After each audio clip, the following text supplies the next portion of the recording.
Com a terceira temporada chegando na Crunchyroll na quinta-feira, dia 8, chegou o momento de revisar o caminho de dor, escolhas e destruição, que preparou o mundo Jujutsu para o pior, um mundo alimentado pelo ódio. No universo de Jujutsu Kaisen, a humanidade cria seus próprios monstros. Cada medo, cada trauma e cada ressentimento dão origem às maldições, criaturas invisíveis que se alimentam do pior lado do coração humano. Para enfrentá-las existem os feiticeiros Jujutsus, pessoas condenadas a lutar nas sombras, carregando um fardo que ninguém vê. E no centro dessa guerra silenciosa está Yuji Utadori, um garoto comum que fez uma escolha impossível e pagou o preço mais alto. E tudo começa com uma escolha. Yuji Itadori não queria ser herói, ele só queria salvar alguém. Ao engolir o dedo de Hyomen Sukuma, Yuji não apenas sobrevive, ele se torna o recipiente da maldição mais poderosa da história. Isso quebra todas as regras do mundo. É nesse momento que surge Satoru Gojo, o feiticeiro mais forte da era moderna. Sorrateiramente, Sukuma toma o controle do corpo de Yuji e ataca Gojo. Mas no momento que ele tenta aplicar o golpe, algo dá errado. Gojo imobiliza. Sukuma acelera, força o corpo, então Gojo se move. Não é um passo, é um desaparecer. Em um piscar de olhos, ele surge atrás de Sukuma. Sukuma apanha. Diz que está se adaptando ao corpo humano. Antes mesmo de entender o que está acontecendo, Yuji é nocauteado por Gojo, sem ferimentos graves, sem dor desnecessária. Gojo vê em Yuji algo que ninguém mais vê, a chance de mudar um sistema injusto e decadente. Porém, para o alto escalão, Yuji é uma ameaça e deve morrer. Mas antes ele precisa consumir todos os dedos de Sukuma. Yuji entra na escola Jujutsu em Tóquio e forma um trio com Megumi, Fujiguro e Nobara Kujisaki. Mas antes mesmo de se tornar um feiticeiro, Yuji encara a própria morte. Sukuna arranca seu coração sem hesitação, arrastando Yuji para dentro do seu domínio inato. E ali Yuji entende a verdade mais cruel. Ele não controla o monstro dentro de si, ele apenas negocia com ele. Do lado de fora, Megumi tenta enfrentar Sukuna e sobrevive apenas porque o rei das maldições se interessa por seu potencial. Um aviso silencioso de que Megumi carrega algo perigoso dentro de si. Quando Yuji retorna, nada é igual. Durante uma missão contra a maldição especial, Gojo decide mostrar o abismo que separa ele do resto do mundo. Pela primeira vez, ele revela seus olhos e ativa o vazio infinito, uma expansão de domínio que paralisa completamente a mente do inimigo. Ali fica claro, Gojo não é apenas forte, ele é inalcançável. Enquanto isso, Nobara prova que não é apenas um suporte. Ao enfrentar Ezo e Ketsu, os fetos amaldiçoados, ela usa seu próprio corpo como um canal para sua técnica de ressonância, suportando dor extrema para vencer.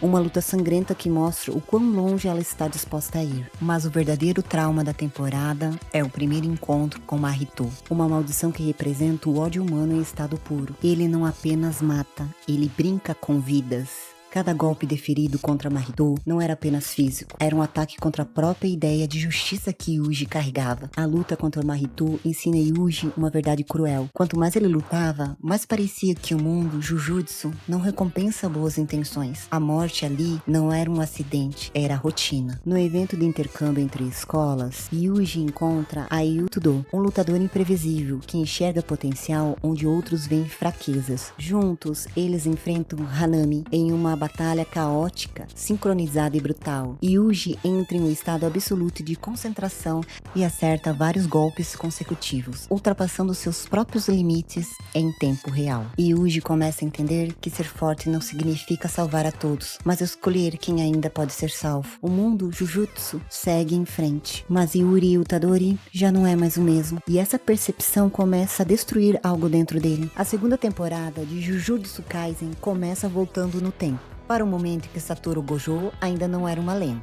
e o mundo Jujutsu ainda não havia quebrado. Ao lado de Suguru Geto, Gojo recebe a missão de escoltar Higu Amanai, o recipiente do plasma estelar, uma garota destinada a morrer para manter o equilíbrio do mundo, mesmo sem entender o porquê. Eles acreditavam que seria suficiente. Eles estavam errados. A morte de Rico acontece de forma brutal e repentina, sem aviso, sem heroísmo. E naquele instante, algo se quebra para sempre. A tragédia atrai um inimigo inesperado, Toji Fushiguro, um homem sem energia amaldiçoada, mas capaz de matar feiticeiros de elite com pura técnica, instinto e violência. Toji atravessa o infinito de Gojo, usando a invertida da prisão do céu. Crava lâminas e deixa Gojo sangrando, afundando no vazio. Gojo é derrotado, mas entre a vida e a morte, algo desperta. Ele compreende a essência da energia amaldiçoada, rompe seus próprios limites e retorna ao campo de batalha como algo além de humano. Pela primeira vez, Gojo libera a energia roxa, uma colisão de forças que apaga tudo em seu caminho. Toji é destruído, e naquele momento, nasce o feiticeiro mais forte da nova era. Enquanto Gojo ascende, explorando suas habilidades, Geto afunda na depressão. Com a morte de Riko, ele percebe que os membros da Associação de Caridade Estelar, formado por pessoas comuns e sem poderes, celebram a morte da menina. Começa a se questionar repetidamente: para que proteger pessoas tão cruéis? Cada missão o corrói. A fé de Geto no mundo se desfaz, não por ódio, mas por desilusão. Cada cadáver reforça uma pergunta impossível de ignorar. Se as maldições nascem dos humanos comuns, a solução lógica é eliminar todos eles. Assim, as maldições não existiriam e nenhum feiticeiro precisaria sofrer ou morrer. Ali nasce um vilão, não por crueldade, mas por cansaço. Voltando ao presente, vamos direto para Shibuya, um dos bairros mais famosos de Tóquio e o ponto de ruptura definitivo. As maldições executam um plano perfeito. Civis são usados como isca, feiticeiros são encurralados e Gojo entra em uma armadilha sem saída. Mesmo lutando contra Jogo Hanani e Chozo ao mesmo tempo, Gojo ainda protege milhares de civis. Ele usa uma expansão de domínio de 0,2 segundos, processando informações infinitas na mente de todos, sem matá-los. Mas não é suficiente. Preso na plataforma do metrô de Shibuya, cercado por civis apavorados, Gojo ainda luta contra várias maldições especiais ao mesmo tempo. Ele se move com precisão cirúrgica, evitando mortes humanas, enquanto elimina centenas de transfigurados em segundos. Mesmo assim, pressionado, Gojo ainda está vencendo. Quando Kenjaku surge, usando o corpo de Geto, o mundo de Gojo para por alguns instantes. Não por medo, mas por memória. 3 anos, 6 meses e 11 dias. Esse é o tempo exato que o reino da prisão precisava. O cubo amaldiçoado se abre.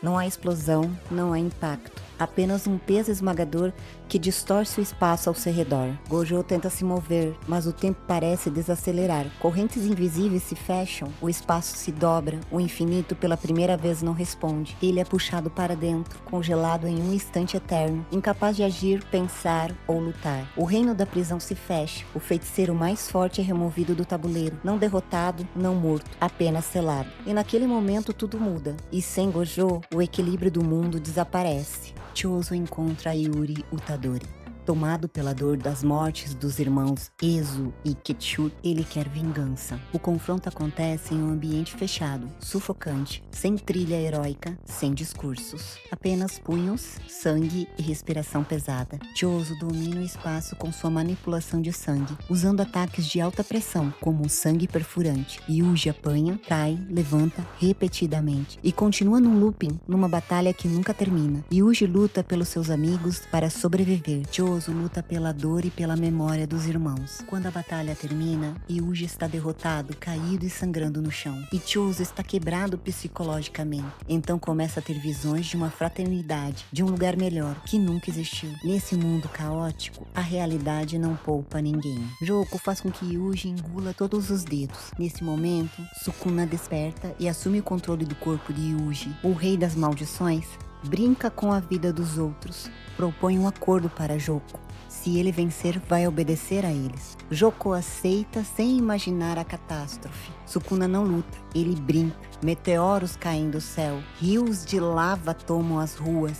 Sukuna vence Joko usando fogo, apagando sua existência por completo. Mas pior ainda estava por vir. Para salvar Megumi, Sukuna enfrenta Makora, o Shikigami invencível. Makora se adapta a tudo, forçando Sukuna a liberar o santuário malevolente, sem barreiras, sem misericórdia. Tudo num raio de 140 metros é fatiado. E então a flecha de fogo. Shibuya é arrasada. Milhares morrem. Quando Yuji retoma o controle, ele vê o que seu corpo fez e entende, essa culpa nunca irá embora. Enquanto isso, os feiticeiros caem um a um. Nanami caminha entre chamas até ser brutalmente eliminado por Maito. O mesmo acontece com Nobara, que luta bravamente e cai diante do mesmo inimigo. Megumi, exausto, afunda ainda mais na escuridão. Yuji fica desesperado e entra em choque. Assistir seus amigos morrerem e não conseguir salvá-los é cruel demais. Yuji perde as esperanças e não consegue se perdoar. Ayutudo chega e ajuda seu amigo.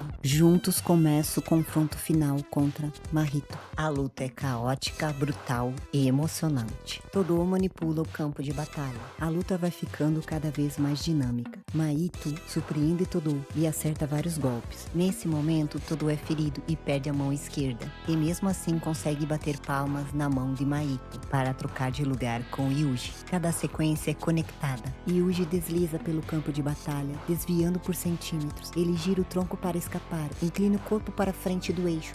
Usa o próprio impulso do inimigo contra ele. Não há desperdício de movimento. Quando ele ataca, ele encurta a distância em um piscar de olhos. A agilidade de Yuji não vem de técnicas refinadas ou poses elegantes. Vem de sobrevivência. Ele luta como alguém que já apanhou demais para errar de novo. No fim, Yuji concorda com Mahito, que eles são iguais e que ele fingia não entender. Então ele aceita que não precisa de um motivo maior para matar maldições, que ele fará repetidamente, apenas como uma engrenagem no sistema.